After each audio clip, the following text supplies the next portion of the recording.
Nobody inside American Family Field last night was prepared for what they were about to witness. What began as a highly anticipated matchup between the Los Angeles Dodgers and the Milwaukee Brewers quickly transformed into one of the most shocking and controversial scenes that Major League Baseball has produced this entire season. Brewers players made a calculated and deliberate decision to target Shohei Ohtani, the most celebrated and respected player in the sport, in a manner so aggressive, so provocative, and so completely unacceptable that it ignited a clash that left players, coaches, fans, and reporters absolutely stunned. And when the dust finally settled, the home plate umpire had seen enough.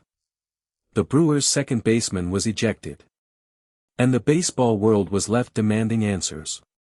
The footage spread across every platform within minutes. The images were everywhere before the inning had even concluded. And by this morning, the names of the Brewers players involved were trending globally, not for their performances on the field, but for the targeting of the one player that the entire sport holds in the highest possible regard. Shohei Ohtani. The man who has redefined what it means to be a baseball player. The man who shows up every single day with nothing but professionalism, dedication, and an unmatched love for the game. What exactly did the Brewers players do to trigger this shocking clash? Why did the umpire reach the breaking point and eject the Brewers' second baseman? How did Ohtani respond to being targeted in such a deliberate and provocative manner? And what are the consequences now being demanded by the Dodgers, the baseball community, and Major League Baseball itself?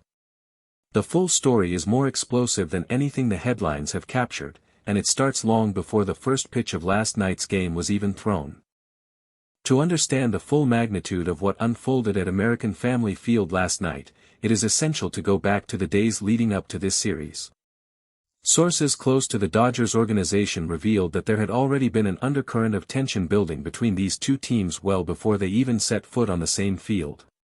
Reports from inside baseball circles indicated that certain members of the Brewers roster had been vocal, both publicly and privately, about their feelings toward the attention and reverence that Ohtani receives from the media, from fans, and from the broader baseball world.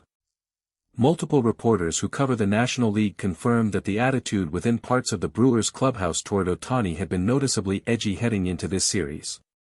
There was a sense, felt by observers and sources on both sides, that some Brewers players viewed the constant spotlight on Ohtani as something to push back against rather than respect. And that attitude, simmering beneath the surface for days, was about to boil over in the most public and dramatic fashion imaginable. Dodgers veterans later admitted that they had picked up on the energy coming from the Milwaukee side during pre-game warm-ups. Several players told reporters that something felt different about this game from the very beginning, that the body language and demeanor from the Brewers dugout carried an aggression and an edge that went beyond normal competitive intensity. They sensed that something was coming. What they could not have anticipated was how quickly it would arrive or how shocking it would be when it did. The first sign that the Brewers had come to this game with a specific agenda against Ohtani came in the very first inning. As Ohtani stepped to the plate for his initial at-bat, the reaction from the Brewers dugout was immediately and noticeably different from what any player, let alone a player of Ohtani's stature, should ever have to endure. Reporters stationed near the field described a level of verbal aggression directed at Ohtani from the Brewers bench that was startling in its intensity and its personal nature. Home plate umpire immediately issued a warning to the Brewers dugout following the very first at-bat, an extraordinary and telling sign of just how far beyond normal competitive trash talk the behavior from Milwaukee had already gone. Manager Dave Roberts noticed. His players noticed. And Ohtani, characteristically composed, characteristically focused, characteristically professional, said nothing and returned to the dugout without acknowledging the provocation in any visible way. But the Brewers were not finished. Not even close. By the second inning, the targeting of Ohtani had escalated from verbal provocation to something more deliberate and more dangerous. The Brewers' pitching strategy against Ohtani became increasingly aggressive, a pattern of inside pitches thrown with a velocity and an intention that went far beyond normal competitive pitching and into territory that umpires, reporters, and experienced baseball observers recognized immediately as something else entirely. Something calculated. Something targeted. Something designed specifically to unsettle, intimidate, and physically threaten the greatest player in the game. The moment that changed everything came in the third inning. Ohtani was on base when the Brewers' second baseman made a move that was so aggressive, so deliberately provocative, and so far outside the boundaries of acceptable baseball conduct that it triggered an immediate and explosive reaction from both benches and from the umpiring crew stationed on the field. Eyewitnesses described the second baseman's actions as a clear and intentional targeting of Ohtani, not a competitive play made in the heat of the moment, but a calculated act of aggression directed at a specific player with a specific and unmistakable intent. Several reporters at field level said that what they witnessed from the Brewers' second baseman in that moment was one of the most blatant and deliberate examples of player targeting they had ever seen in a regular season game. The reaction was immediate. Ohtani's teammates came off the bench. Voices were raised. The intensity on the field surged to a level that had security personnel moving quickly toward potential flashpoints throughout the diamond. And the home plate umpire, who had already issued warnings in the first inning and had been watching the escalating situation with obvious concern throughout the game, had finally seen enough. The ejection of the Brewers' second baseman was swift, decisive, and emphatic. The umpire pointed. He called it. And the stadium, filled with Milwaukee fans who had come expecting a competitive baseball game, erupted in a chaotic mixture of shock, outrage, and disbelief. Freddie Freeman, who was one of the first Dodgers players on his feet when the confrontation began, told reporters after the game that the targeting of Ohtani throughout the evening had been impossible to ignore from the very first inning. Freeman said that every player in the Dodgers dugout had been aware of what the Brewers were doing, that it was not subtle, it was not accidental, and it was not something that anyone on the Los Angeles side was willing to simply accept without responding. Freeman said that the moment the Brewers' second baseman made his move against Ohtani in the third inning, the Dodgers dugout reacted as one unified force. He said that there was no discussion, no deliberation, no waiting to see what would happen next.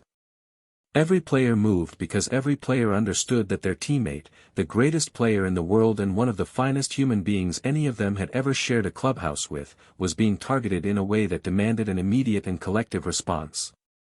Freeman added that the ejection of the Brewers' second baseman was not only justified, it was overdue. He said that by the time the umpire made that call, the behavior from the Milwaukee side had already gone far beyond what should ever be tolerated on a professional baseball field. Mookie Betts spoke to reporters with a directness and an emotion that reflected just how deeply the events of last night had affected every member of the Dodgers roster. Betts said that watching Ohtani get targeted, game after game, series after series, by opponents who seem to believe that taking aim at the best player in baseball is somehow a legitimate competitive strategy, was something that he found genuinely and deeply troubling. Betts said that Ohtani never asks for special treatment. He never demands protection. He never complains about the attention he receives or the targeting that comes with being the most dominant player in the sport. He just shows up. Every single day. And he performs at a level that nobody else in this game is capable of matching. And the fact that some teams and some players choose to respond to that greatness with aggression and provocation rather than respect and competition, Betts said that speaks volumes about those teams and those players. None of it good. Betts also revealed that the mood inside the Dodgers dugout throughout the game had been one of controlled fury, that players were angry, genuinely and deeply angry, but that they channeled that anger into their performance rather than allowing it to pull them away from what mattered most. Winning the game. Protecting their teammate.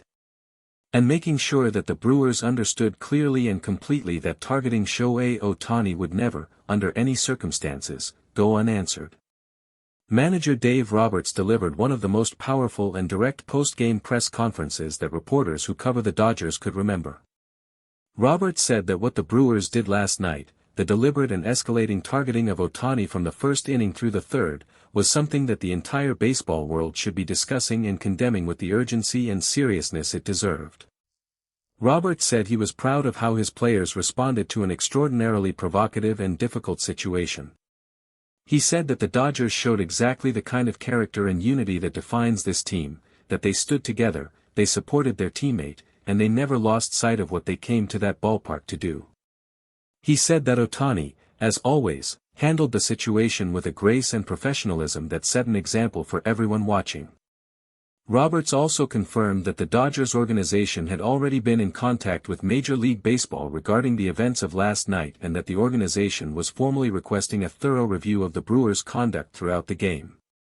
He said the Dodgers expected meaningful action, not just regarding the ejected second baseman, but regarding the broader pattern of behavior that had characterized Milwaukee's approach to this game from the very beginning. The reaction from across baseball was immediate, widespread, and overwhelming in its condemnation of the Brewers' actions. Former players, current stars, Hall of Famers, analysts, and fans from every corner of the sport took to social media and television broadcasts to express their outrage and their support for Ohtani. The consensus was clear and essentially universal: what the Brewers had done was wrong, it was dangerous, and it demanded a serious and meaningful response from Major League Baseball. In Japan, where Ohtani is not merely a sports star but a genuine national treasure, the story dominated every major news outlet and sports program. Messages of support for Ohtani poured in from across the country and from Japanese baseball legends who expressed their shock and dismay at the treatment their country's greatest sporting ambassador had received on the field last night. Even within the Brewers organization, the fallout was significant and uncomfortable. Several Brewers players, speaking carefully to reporters after the game, distanced themselves from the behavior that had led to the ejection and the broader controversy. One veteran Milwaukee player acknowledged that the situation had gone further than it should have and that the targeting of Ohtani had not reflected well on the organization as a whole. Brewers manager Pat Murphy faced extraordinarily difficult questions from reporters in his post-game press conference. He struggled visibly to explain and defend his players' actions and ultimately acknowledged that the evening had not gone the way anyone in the Milwaukee organization had intended. His words were met with widespread skepticism, and with a clear sense from reporters in the room that the explanation offered fell far short of what the situation demanded. Inside the Dodgers clubhouse after the game, the atmosphere was intense but unified. Players gathered together, the shared experience of what they had been through during the game forging an even deeper bond between teammates who were already one of the closest groups in baseball. Freeman stood and addressed the room, his words simple, direct, and deeply felt. He said that tonight was another reminder of why this team fights for each other every single day. He said that Ohtani is not just their teammate and not just the best player in the world. He is their brother. And when someone targets their brother, when someone makes the decision to go after him in the way the Brewers did tonight, the response of this team will always be the same. Complete. Unified. And absolutely unwavering. The room responded with a reaction that several players described as one of the most powerful team moments of the entire season. As for Ohtani himself, the man who had been targeted, provoked, and tested throughout the course of a long and emotionally draining evening, he spoke briefly through his interpreter with the quiet dignity and composure that has defined every moment of his extraordinary career. He thanked his teammates for their support. He thanked the fans, both in the stadium and watching from around the world, for their concern and their encouragement. And then, with that characteristic calm that burns so much hotter beneath the surface than it ever appears from the outside, Ohtani said that his focus tomorrow would be exactly what it is every single day. Preparing. Working. Competing. And helping the Dodgers win. Those who watched him closely as he said those words, who looked into his eyes and saw what was burning there beneath the surface, knew with absolute certainty that the Brewers had made a serious mistake last night. They had targeted Shohei Ohtani. And Shohei Ohtani does not forget. The baseball world will be watching very, very closely. Thank you for watching. What do you think about the shocking clash between the Brewers players and Ohtani, and the umpire's decision to eject the Brewers' second baseman? Share your thoughts in the comments section below. And don't forget to subscribe to our channel for more exciting and up-to-date baseball news.